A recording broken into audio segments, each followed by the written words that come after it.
16절입니다.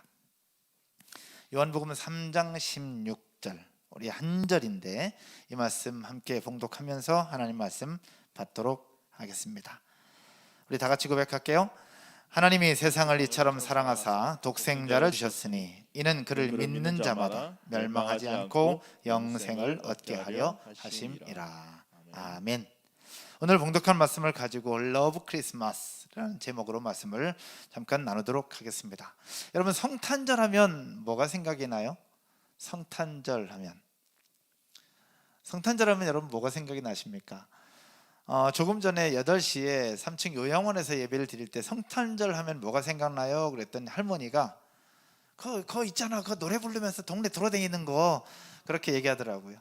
성탄절 하면 저도 생각나는 것이 몇 가지가 있는데, 성탄 발표회를 하고 발표회가 끝나고 나면 주머니 하나 들고 고요한 밤 거룩한 밤 기쁘다 구주셨네, 탄일종의 땡땡땡 금맑고 환한 밤중에 노래를 부르면서 성도들 가정 그리고 동네의 집집마다 찾아다니는 그 모습이 생각이 납니다.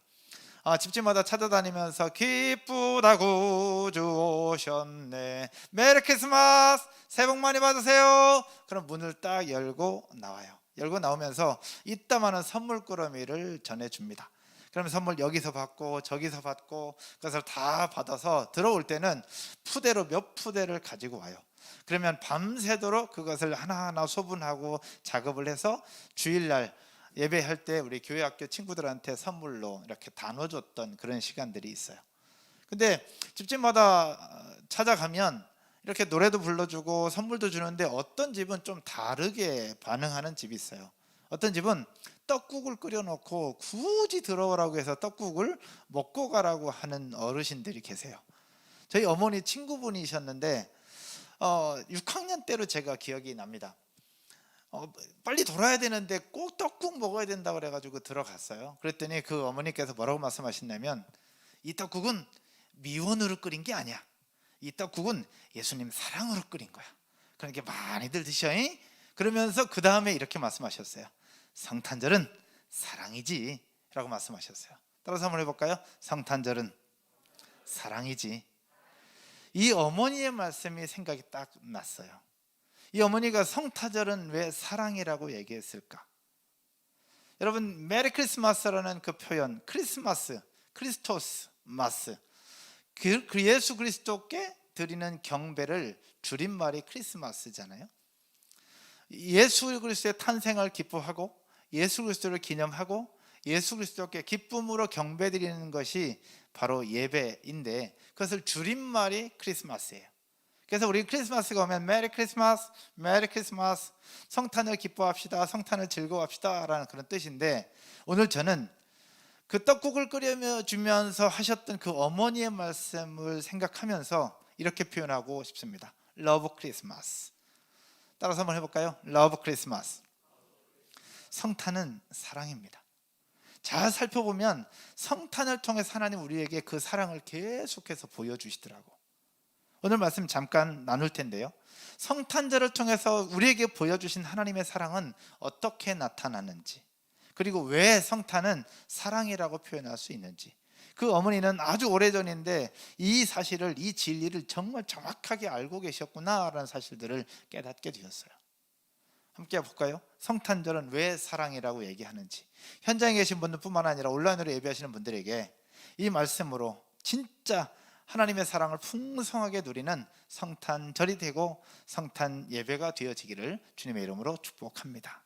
첫 번째, 하나님의 사랑은 어떻게 나타나느냐? 따라서 한번 해볼까요? 낮아짐으로 나타났다. 하나님의 사랑은 낮아지는 것이었습니다. 2018년으로 제가 기억나는데 2018년 19년도에 캐릭터 하나가 대한민국에 등장을 하면서 센세이션을 일으켰던 캐릭터가 있습니다. 혹시 아십니까? 무엇을 얘기하는지? 캐릭터가 하나 나타났어요. 얘기하면 여러분 알 거예요. 펭수입니다. 펭수.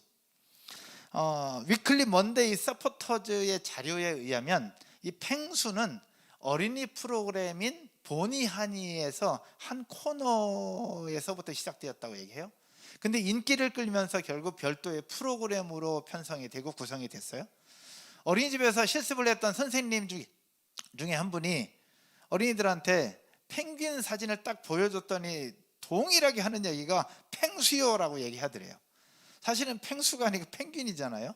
근데 어린이들은 그 펭귄 사진을 보면서 다 펭수라고 이야기하는 거예요. 그만큼 어린 친구들한테는 센세이션을 일으켰던 캐릭터입니다. 근데 어린이들만이 아니었어요. 20대 30대 청년들에게도 이 펭수는 센세이션을 일으켰어요. 그러면 이 위클리 먼데이라고 하는 이 단체에서 그 원인을 파악했을 때 하나였어요. 그 이유가 뭐였느냐? 바로 친밀감이었어요. 어린아이들이 쉽게 다가갈 수 있는 친밀감의 캐릭터, 그리고 20대 30대 청년들이 본인이 회사의 부조리나 사회적인 구조나 본인이 하지 못했던 이야기들을 펭수가 대신 해주면서 그 속에 대리만족을 느꼈던 것이 특징 중에 하나였거든요. 결국 펭수라는 이 캐릭터가 어린이들에게 20대 30대 젊은 친구들한테 인기를 끌게 된 이유 중에 하나는 바로 친밀감이었다는 거예요. 쉽게 접근할 수 없는데 이 펭수라는 캐릭터로 쉽게 다가왔고 쉽게 친해졌고 쉽게 관계하게 됐던 그런 부분들이 특징이었다는 얘기죠. 여러분, 이 성탄은 바로 이거와 같아요. 예수님께서 우리 가운데 오신 사건은 바로 우리와 친밀감, 우리 인간들과 친밀감을 갖도록 하기 위해서 주신 하나님의 사랑이었습니다. 성경 한번 볼까요? 빌립보서 2장 6절과 7절의 말씀입니다. 그는 근본 하나님의 본체시나 하나님과 동등됨을 취할 것으로 여기지 아니하시고. 7절 여러분이 읽을게요. 시작. 오히려 자기를 비워 종의 형체를 가지사 사람들과 같이 되셨고. 아멘. 여러분 알고 있는 것처럼 구약시대 때부터 하나님은 계속해서 그 사랑을 보여주셨어요. 그렇잖아요.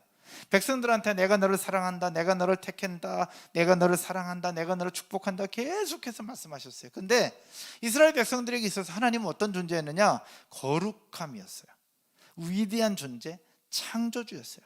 그러다 보니까 하나님이 우리를 사랑한다는 건 알겠는데 하나님과의 거리가 너무 멀어 있는 거예요. 너무 멀리 있는 거예요. 그래서 하나님이 그렇게 사랑한다고 말씀하셨는데 이스라엘 백성들은 그 사랑을 느끼지를 못하고 있는 거예요. 너무 멀리 있으니까.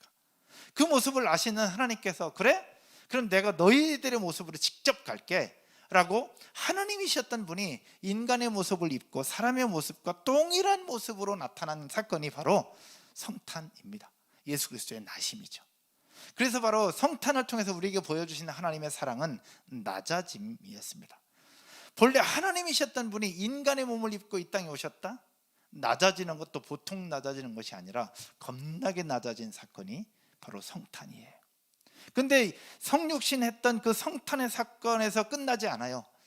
그 하나님은 여기서 한 번 더 낮아집니다.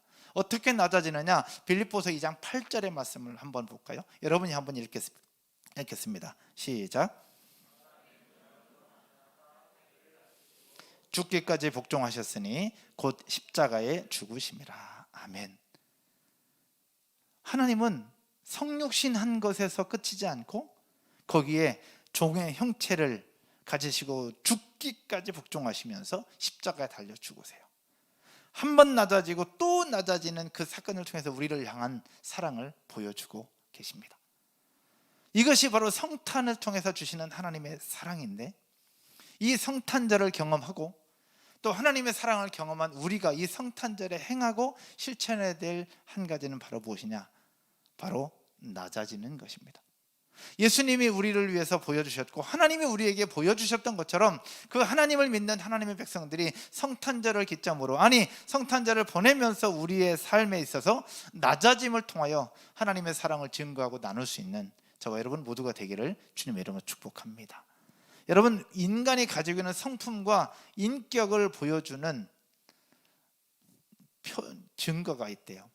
그 사람의 성품이 어떠한지, 그 사람의 인격이 어떠한지를 보여줄 수 있는 중요한 사건이 있는데, 사람들, 나 아닌 다른 사람들을 대할 때 어떻게 대하느냐에 따라서 그 사람과의 성품과 인격이 표현된다고 합니다. 예를 들면 그래요. 식당으로 밥 먹으러 갔을 때 서빙하는 아주머니들, 서빙하는 알바생들을 향해서 어떻게 표현하느냐에 따라서 그 사람의 성품과 인격이 보인다는 거예요. 공공기관에 갔을 때 일하는 직원들, 공무원들 대상으로 내가 어떻게 표현하는가. 또 건물 청소하는 아주머니들을 대상으로 내가 어떻게 표현하는가. 여러분 보시죠. 어떤 사람은 야 일로 와봐, 야 이것 좀 갖고 와, 이것 좀 갖고 와, 이거 부족해, 뭐해 이거, 그렇게 하는 사람이 있는가 하면 끝까지 존대하고 존중하는 사람들이 있죠. 결국 나 아닌 다른 사람들을 대할 때 어떻게 반응하고 어떻게 표현하에 따라서 그 사람의 됨됨이와 인격과 성품을 보여준다고 하는데, 여기서 낮아지는 것은 그것입니다. 스스로 기죽으라는 얘기가 아니라 나를 낮춘다는 것은 반대로 다른 사람을 높여주는 겁니다. 다른 사람을 높여주는 것. 우리 건물에도 청소하시는 아주머니 계십니다. 아침에 일찍부터 청소하세요. 볼 때마다 인사합니다. 그리고 커피라도 한 잔 드리고 음료수라도 한 잔 드립니다. 왜? 물론 월급 받고 하지만 저희 대신에 건물을 청소해 주시잖아요. 혹시 여러분들도 지나다니다가 청소하시는 분 관리소장님 보시면 더 많이 인사하고 더 인사를 잘하면서 깍듯하게 모실 수 있다면 역시 더 행복한 교회는 달라라고 표현할 수 있지 않을까. 하나님의 사랑이 표현된 첫 번째는 낮아지는 것입니다. 반대로 얘기하면 나 아닌 다른 사람을 높여주는 것. 그렇게 살아가고 그렇게 실천할 수 있는 저와 여러분 모두가 되기를 주님의 이름으로 축복합니다. 두 번째는요, 성탄절, 바로 하나님이 사람의 몸을 입고 이 땅에 오신 사건이 성탄절인데, 하나님이 사람의 몸을 입고 이 땅에 오셨을 때에 주신 두 가지 이름이 있는 거 여러분 아시죠? 예전에 함께 나눴습니다. 첫째 이름은 예수라는 이름이고, 두 번째 이름은 뭘까요? 두 번째 이름은 임마누엘이라고 하는 이름입니다. 하나님은 이 두 가지의 이름을 통해서 우리에게 또 그 사랑을 보여주셨어요. 그 중에 하나가 바로 무엇이냐? 조금 아까 보였던 용서하는 것입니다. 따라서 한번 해볼까요? 용서하는 것. 마태복음 1장 21절 말씀 함께 보겠습니다. 마태복음 1장 21절 같이 읽을게요. 아들을 낳으리니 이름을 예수라 하라. 이는 그가 자기 백성을 그들의 죄에서 구원할 자이심이라 하니라. 아멘. 아들을 낳으리니 이름을 예수로 하라. 이는 그가 자기 백성을 저희들의 죄에서 구원할 자다. 결국 무엇을 얘기하느냐? 우리의 죄를 용서해 주시겠다는 것입니다. 그 이름의 뜻이 바로 예수입니다. 결국 우리의 죄를 용서해 주는 거기서부터 예수 그리스도의 복음은 시작되고요, 거기서부터 복음은 완성되는 거예요. 우리를 향한 하나님의 그 사랑이, 안녕 메리 크리스마스, 우리를 향한 그 사랑이 용서할 때 완성이 되는 거예요. 여러분 아멘이십니까? 우리 애기들한테도 집중해 주는 거 감사하고 저에게도 집중해 주시면 감사하고, 여러분 용서할 때 하나님의 사랑이 완성이 돼요. 그러면 용서라는 게 과연 뭐냐? 용서는 어떻게 해야 되느냐라는 거예요. 여러분 용서가 뭘까요? 용서라는 거 당연히 알죠. 그리고 하면 좋겠죠. 근데 잘 안 되는 걸 어떻게 해? 용서라는 것을 정확하게 이해하면 가능하더라고요. 용서라는 것을 성경으로 살펴보니까 용서는 성경 원어로 볼 때 나사라는 단어를 사용해요. 나사. 그래서 나사를 풀러서 던져버리다, 풀어버리다 라는 뜻을 가지고 있는 것이 나사입니다. 그러면 풀어버리다, 던져버리다, 누구한테 던지냐라는 거예요. 여러분 용서라는 것을 누구한테 던지라고 얘기하는 건데, 누구한테 던져야 되는 거예요? 나에게 상처 줬던 그 사람에게 던져요? 나를 힘들게 했던 그 사람에게 던져? 누구한테 그것을 던질까요? 이것을 던져버리는 것이 용서라고 하는데, 그럼 누구한테 던져야 되느냐 하는 얘기죠. 성경을 한번 보면 로마서 말씀입니다. 로마서 12장 17절과 19절 두 절 한번 보겠습니다. 같이 읽을까요? 아무에게도 악을 악으로 갚지 말고 모든 사람 앞에서 선한 일을 도모하라. 아무에게도 악을 악으로 갚지 말라는 얘기예요. 즉 원수를 갚지 말라고 얘기를 하고 있습니다. 19절 같이 읽을게요. 내 사랑하는 자들아, 너희가 친히 원수를 갚지 말고 하나님의 진노하심에 맡기라. 기록되었으되 원수 갚는 것이 내게 있으니 내가 갚으리라고 주께서 말씀하시니라. 아멘.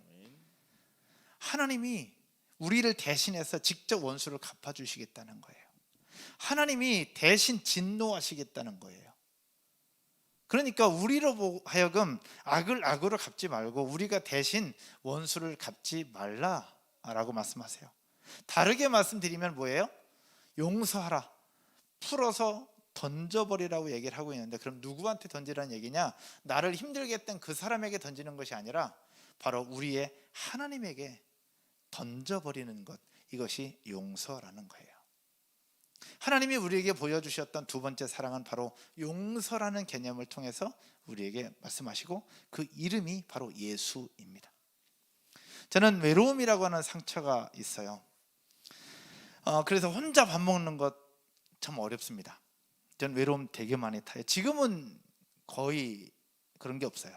자유하거든요. 근데 예전에 한번 나눈 적이 있는데, 어렸을 때 제가 고집이 좀 있었던 것 같습니다. 그래서 저희 가족 중에 한 분이, 이름을 밝힐 수 없는 가족 중에 한 분이 저를 창고에 가두고, 아주 어두운 방이에요. 안 쓰는 어두운 방에 저를 가두고 밖에서 자물쇠로 채우고, 제 기억 속에는 밤을 지새운 것 같아요. 그렇게 열어달라고 문고리를 붙잡고 그렇게 흔들다가 제가 지쳐서 울다가 잠이 들었던 것 같습니다. 그 트라우마가, 그 상처가 나이 30 될 때까지 계속 저를 괴롭혔어요. 혼자 영화 보는 거 잘 못하고, 혼자 밥 먹는 거 잘 못하고, 혼자 있는 걸 잘 못했어요. 저는 그것이 트라우마예요. 아픔이었고 제 상처였습니다. 근데 이 내적 치유를 공부하다 보니까 이것이 트라우마고 이것이 상처였구나라는 사실들을 알게 되면서 용서라는 것을 배웠어요. 그래서 저에게 그 상처를 줬던 그분을 향해서 용서하기로 선포를 했죠. 근데 여러분, 우리가 용서라고 하면 생각해야 되는 것이 뭐냐? 상대방과 화해하는 것이 용서라고 생각하는데 그렇지 않아요. 저는 뚜렷이 기억하는데, 저를 창고의 방에 가두었던 그분은 하나도 기억 못하더라고. 하나도 기억 못하는데 무슨 화해를 합니까? 용서는 화해가 아니라, 따라서 해볼까요? 나 스스로 하나님 앞에 그 사건을 던져버리는 것. 하나님 앞에 그 사건을 스스로 던져버리는 거예요. 상대방과 상관없이 내가 나를 죄고 있던 목줄을 끌어서 던져버리는 것, 이것이 용서라는 거예요. 성탄절을 통해서 우리에게 보여주신 하나님의 사랑은 용서를 가지고 찾아오셨어요. 그것이 예수 그리스도의 이름이에요. 이 성탄절을 보내는 이 아침에 혹시 여러분들의 마음을 불편하게 하고 힘들게 하고 서운하게 하고 트라우마를 갖게 했던 사건들이 있다면, 오늘 예배 가운데 이제는 더 이상 갖고 있지 말고 풀어서 하나님 앞에 던져버릴 수 있기를 주님의 이름으로 축복합니다. 그러면 하나님께서 뭐 어떻게 하신다고요? 대신 갚아주시겠다는 것. 하나님이 대신 갚아주실 줄로 믿습니다. 이 성탄절날 용서라는 개념으로 하나님의 풍성한 사랑을 누리고 경험할 수 있기를 주님의 이름으로 축복합니다. 마지막 세 번째요. 하나님의 사랑이 어떻게 나타나느냐, 따라서 할까요? 함께하는 것으로. 임마누엘이죠. 성경 한번 볼까요? 마태복음 1장 23절의 말씀입니다. 같이 읽겠습니다. 보라, 처녀가 잉태하여 아들을 낳을 것이요 그의 이름은 임마누엘이라 하리라 하셨으니, 이를 번역한즉 하나님이 우리와 함께 계시다 함이라. 아멘. 예수 그리스도의 또 다른 이름, 바로 임마누엘입니다. 임마누엘의 뜻은 하나님이 우리와 함께 하시다는 의미. 하나님이 우리와 함께 해주시는 것으로 우리가 사랑을 입었다면, 우리 또한 누구와도 함께 해줄 때 그 사랑이 실천되는 것 아닐까요? 이 성탄절에 여러분들은 누구와 함께 하시겠습니까? 우리 이웃의 필요를 찾아보면 함께 해야 될 분들이 있으실 겁니다. 함께 해야 되는데 따로 살고 있거나 깨어져 있거나 소외되어 있거나, 우리 세론일 수도 있습니다. 우리 세론이지만 오랫동안 보이지 않는다는 이름으로 외면되어져 있는 경우가 있다면, 이 성탄절에 그분들의 이름을 부르고 그분들에게 한 번쯤 더 연락해 줄 수 있는, 그러면서 우리가 당신을 기다리고 있다는 것을 보여주면서 그렇게 함께함을 실천하고 적용할 수 있는 저와 여러분 모두가 되시기를 주님의 이름으로 축복합니다. 또 우리 가족들 중에 함께 해야 된다는 건 알겠는데 관계적이나 여러 가지 상황들 감정적으로 외면하고 있거나 가까이 하지 않았던 이들이 있다면, 이 기회를 통해서 함께 할 수 있는 시간들이 되었으면 좋겠어요. 물론 코로나라서 모이기가 쉽지 않아요. 만나기도 쉽지 않습니다. 그러나 전화 한 통, 문자 한 통, 그렇게 나눌 수 있었으면 좋겠습니다.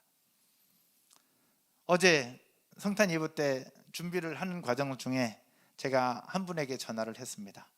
한 1년 넘게 전화를 안 했던 분이에요. 저도 말씀을 준비하다 보니까 그럼 너는 뭐 하고 있냐라는 생각이 들어서 저도 그분에게 전화를 드렸어요. 그랬더니 전화 안 받으시더라고. 그래서 문자를 남겼습니다. 메리 크리스마스. 연락 자주 못 드려서 죄송하다고. 나중에 연락을 주셨더라고. 연락 주셔서 고맙다고. 여러분, 함께하는 것, 하나님은 우리와 함께하는 임마누엘이라는 이름의 뜻으로 우리에게 사랑을 베풀어 주셨어요. 그 함께하는 하나님의 사랑을 누리고 경험하는 여러분 모두가 되시기를 주님의 이름으로 축복합니다. 우리가 함께한다는 표시로 또 우리 다소 선교사님 가정을 위해서 함께 섬기려고 합니다. 작은 물질이지만 함께 나눌 때 선교사님 가족은 물론 하나님께서도 기뻐하실 거라고 저는 생각합니다. 물론 많은 분들이 참여하실 거예요.